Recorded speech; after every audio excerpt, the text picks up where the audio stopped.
is up, Scat Crew, Scat Squad in the comment section. Welcome back to another ASMR NBA discussion video. And today we're going to be talking about a huge trade that happened the other week. Now, for those who have been following the channel, you guys know I was locked out of my account the other week, so I was unable to react to any off-season transactions or signings or whatever. So I know I'm really late with this video, but breaking news, quote unquote breaking, Russell Westbrook was traded, or signed rather, to the Denver Nuggets. Now, for this to happen, the Nuggets had to do a couple things. Number one, they had to get rid of KCP in order to have enough money to sign Russell Westbrook.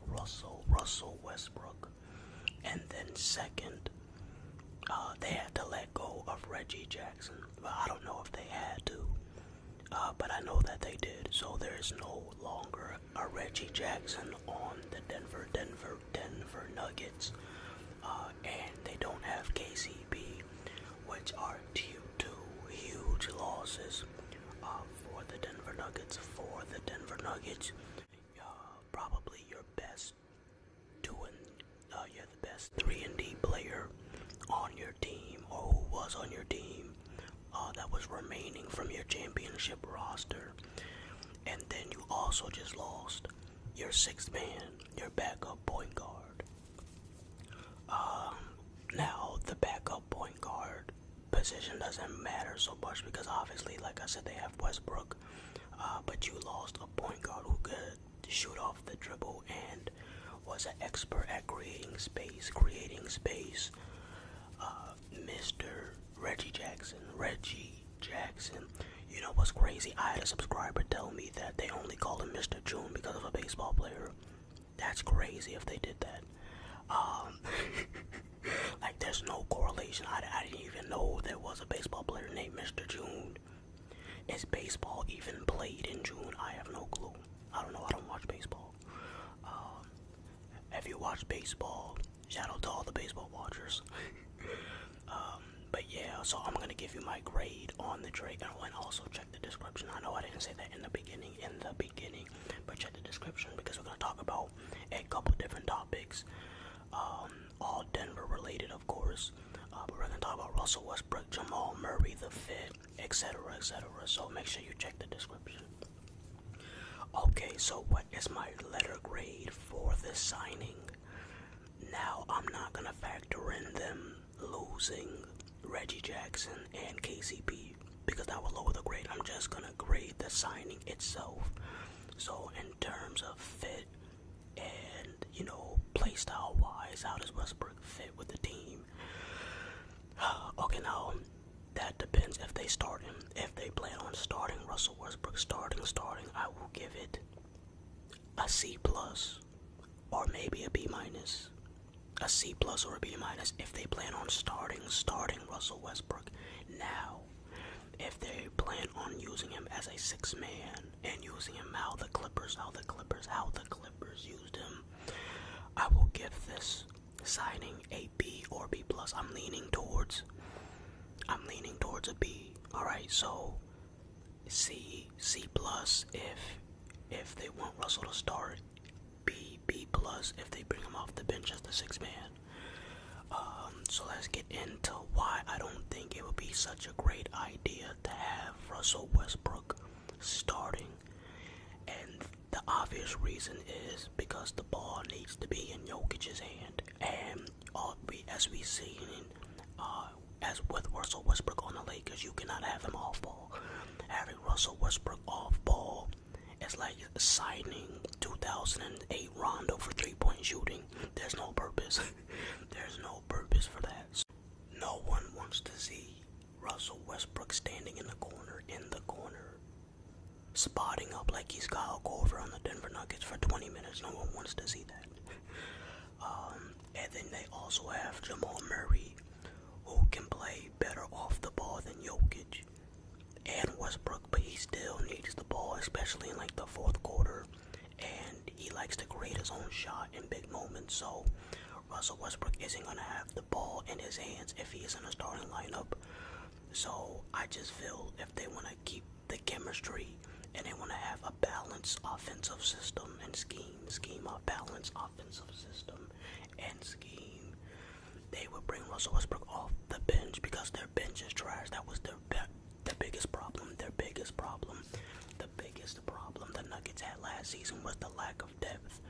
So putting Russell on the bench would help with the lack of depth. And plus, you need someone to replace your backup point guard. Now, I'm just assuming that the Nuggets don't make any other further transactions or other signings. Now, if they go out and get another point guard or go out and get another shooting guard to replace KCP, my thoughts may change on certain topics. But as currently constructed, bring that man off the bench. Bring his non-shooting ass off the bench, please. Plus, Russell Westbrook is great at initiating the bench. We saw that with the Clippers. He was kind of like how Ant-Man is for Team USA off the bench, like an instant spark, an instant energizer off the bench. Just can come in and instantly looks to score, instantly starts attacking. He shot poorly from three, only shot like 27% from three. Averaged 11 points per game last season, 45% from the field. So not terrible stats besides the 3-point statistic. Not terrible, pretty good, pretty solid. So he can be a useful player at this stage in his career, as long as he's not shooting threes. I do think that Russell could be really good off the bench, especially if the Nuggets get more shooters. I already know they have Peyton Watson, who's definitely not a shooter. He's a pure point forward, a pure point forward. And they have Christian Braun, who can hit the three sometimes, but no one's gonna call him a shooter, but call him a scorer. And he likes to play make as well. He's not super aggressive, but he has his moments where he can get a little hot, and he's capable of scoring 20. So if I'm them, what I would do is get a bunch of shooters to surround Russell Westbrook on the bench with. See if you can get a couple 3-and-D guys or just a couple spot-up shooters. Someone who can hit an open three in the corner. Once Russell Westbrook collapses the defense, he can kick it out to an open shooter who can actually knock down a shot. Now the last thing I'm going to talk about is Jamal Murray. Jamal Murray. Now I should have said this in the beginning of the video. I think the Denver Nuggets ceiling next year, this upcoming season, is the conference finals, and I don't even think they're going to make it there. I do think the Nuggets will get back to the finals after this season, so not this season, the following season. I think they'll make it back to the finals. They probably would have fixed their bench depth issues by then. If Russell Westbrook is still on the team by then, he'll have another year underneath his belt to be familiar with the team. And the team chemistry should be better, so I don't expect the Denver Nuggets to make it back to the finals next year. I still think they're a year away of roster construction before they get back to the finals. Yeah, like I said, I think the Thunder and the Timberwolves are the favorites to come out the West this year, and then probably third is the Mavericks, and then fourth I would put the Nuggets. I would put the Nuggets at fourth to be the favorites out of the West this year for the upcoming season. Now Jamal Murray, his statistics were actually slightly improved. He averaged about an extra point and about an extra decimal of a increase in rebounds, so pretty much the same but a little bit better in scoring. I know he missed a couple extra games this season compared to the 2022-2023 season. I don't know, but it feels like Jamal Murray's impact is not as strong or as felt as it was in their championship run. I know his stats are just as good, if not a little bit better, last season than it was in his championship year, but it feels like his impact isn't quite what it was in the championship run. I know he had like those 2 game corners against LA, but like he always does that against LA. And I'm not gonna lie, Team USA has not been good for Jamal Murray's representation and for his rep, you know what I mean, like for his brand.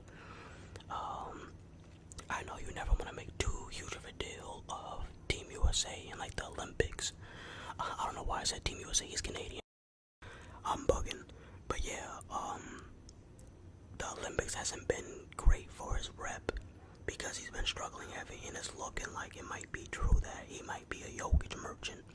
And when I say that, I mean like he only looks elite when he's around Jokic, because Jokic demands so much attention and focus from the defense. But he's still clutch. He's still a 3-level scorer. He can still post up, so I'm not gonna like just switch on him. But based on last season, how he played against the Timberwolves and in the Olympics, he probably fell out of people's top 20. Now he's still probably top 25 for sure, but I wouldn't be surprised if Jamal Murray started to fall out of people's top 20. I'm not gonna confirm or reject that idea because I haven't thought about it really, but he's still borderline top 20 for me, but he's definitely slipping a little bit. But I'm out. Please let me know what you think of the trade. I'm probably gonna put a poll for you guys to vote, so check that out. And I'm probably gonna upload an NCAA video out tonight as well. I'm out. Peace. Hey.